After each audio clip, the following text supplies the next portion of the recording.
Hello guys, it's Ramos here bringing you a video about the new champion roadmap that was just revealed, teasing more about Seraphine, the upcoming heavy tank support, a possessive jungler, and a look at Mundo. So, first thing first, they said that a lot of people were happy with them bringing champions from the lore into the game, so next year we're also going to get another one that we knew from lore for a long time to the game. We don't know which one, they didn't really hint at it. Could be Kog'Maw's dead, could be Shen's dead, could be Katarina's dead, maybe even Helmet bro. We had a lot of people teased during the years in different champions stories, so we'll see. It's going to be interesting to see who they decide to pick. Apart from that, we're getting a champion, a pirate champion maybe, that will set sail in 2021. More on this later, because first they teased Seraphine yet again by becoming a fan. Have any of you become so charmed by a champion that you hang posters on your walls, play their teams on repeat and lock them in every game you possibly can? Well, the thing is, she apparently will be from Piltover and Zon, not from Targon like we all thought. Interesting, and she's the new rising star that finally hits the prominence. She might convert you into an instant mega fan. I hope you're all ready to crowd around her and cheer along. So we basically got the confirmation that probably those leaks from Wild Rift of her abilities are true, because that was a charm on her ultimate and it makes sense to be a charm. And if she's even a mermaid, she's going to charm with the ultimate. Maybe it's going to be a different kind of charm than Ares and all the others, but we'll see how it works. Though the echo mechanic is the most interesting one that we had from the leaks. If the abilities are true, I'm going to quickly go over them again if you haven't seen my previous video. But maybe she's also going to have instruments, because we know she's going to have the KDA skin for release, so maybe she's going to have an instrument that she plays during the game on her default and on her KDA, and that will act as her charmer. We'll see. But since she's a singer and songwriter and composer, it makes sense for her to actually sing. That would be cool. Now I'm going to explain the abilities again if you haven't seen the leaks. Basically, the passive was that every third basic ability will echo. Casting it again, casting an ability grants a note to an ally, and for each note, Seraphine's next basic attacks gain additional range and magic damage. Her Q would be that she deals magic damage in a targeted area, and damage is increased depending on enemies' missing health. The second ability, the W, will be a shield that shields all nearby allied champions and grants them movement speed, and if she's already shielded, nearby allies receive a heal based on their missing health, so if it echoes by already having a shield, she's going to heal. The E would be that she damages with magic and slows enemies' hit, and if the target's already slowed, so if you echo it, they are rooted instead.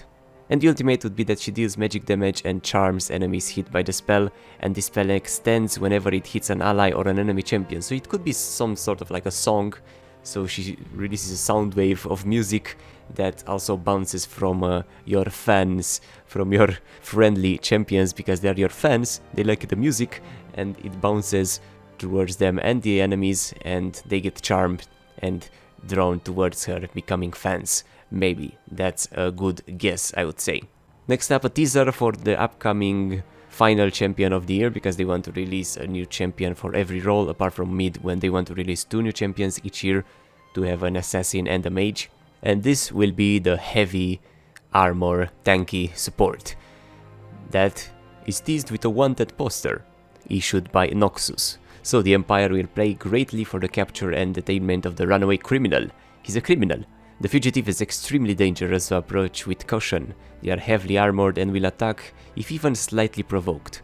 And they say to wear light armor because he is really good at fighting other champions with great armor, apparently, from what they're teasing here. Reports show warbands have been killed with their heavy gear twisted and shattered. So we'll see, maybe it's going to be some sort of reverse Stormrail where if the enemy has a lot of armor, you do more damage to them or something like that, or you break their armor. That could be pretty cool for a champion, to break the enemy's armor, so you're not able to build armor in your team if you're playing against him. That could make a full AD team pretty damn strong, and if not, at least help your AD carry a lot. And the criminal's been known to mount a quick retreat when cornered, so bringing a highly trained team is recommended. So it's going to also have some sort of escape ability, and if you somehow manage to detain the criminal, please bring them directly to the closest Empire building marked with a black rose, so to Noxus. Then we have the teaser for the Sail champion pirate that's jungler and possesses, so maybe we're finally getting the mechanic of possession that I've always thought would be cool to have in the game and that I thought Yone would have. So what they're saying here is, what would you do for love? Would you go to the end of the world? Would you give up everything you have? Would you go to the brink of life and death? If you're willing to do anything, you may just find yourself falling for our romantic new jungle skirmisher who would be twisting hearts and possessing minds early next year. So the mechanic that I've always said I wanted in the game might finally come with this one, where they'll be able to actually possess enemy champions, you know, and take control of them. So like enter with a spirit inside of them or something like that and take control of them for a few seconds, use their abilities, throw them in your tower and stuff like that. That would be pretty damn cool to have a possession mechanic. And finally, a bit more about Mundo. They've made more progress to his update since the last roadmap, and they came to a few more conclusions that they want to make a big upgrade to his visuals and team, not only to look better but to better fit with how League's visual style has evolved, make him significant gameplay improvements to his kit, but maintain his super tanky regeneration and the ability to chuck cleavers, so the Q will probably remain, and to remain a very simple champion. They don't want to make him complicated because he's already super simplistic. They've read a lot of feedback after the last post where they showed a lot of designs and themes they were exploring, and they came up to the conclusion that they want to keep him a fun and comical champion, but still a bit dark. And on the gameplay side, they tried a lot of different things, but what worked the best was that Mundo goes wherever he pleases. They decided to go with him being extremely difficult to lock down, so he's going to still have something to counter CCs and be unable to be CC'd like he's now when he's popping the ultimate. But they need to give him meaningful trade-offs, so having CC immunity in any form is a powerful tool, but Mundo will remain a champion with no hard CC or mobility in his kit. Overall, they're going to keep the gameplay pretty similar. There will of course be tweaks and changes to many of his abilities to add more skill, expression, satisfaction and counterplay, but he will still feel as the same Mundo we've grown to love. And we're going to get more about him in the next roadmap next year, so it's not going to come out this year, we're going to get Mundo next year, and they only showed this nice concept art. And that's it for the updates. Apart from that, there's going to be one more rework that wasn't on the poll because they somehow didn't manage to get the poll running on their new website because the technology isn't there yet.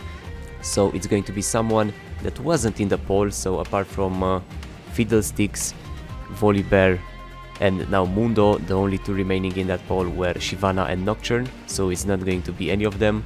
I would have liked the Nocturne rework, so it's going to be someone else that it's in a deep need for a rework and people will be happy to see. My guess is Udyr.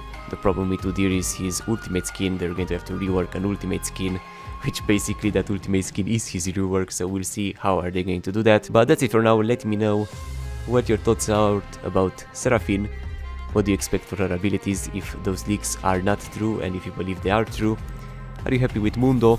And what do you think about the possession champion and the tanky support? Thanks for watching and I will see you soon. We're probably going to get Seraphine in the next patch on PBE. Bye bye.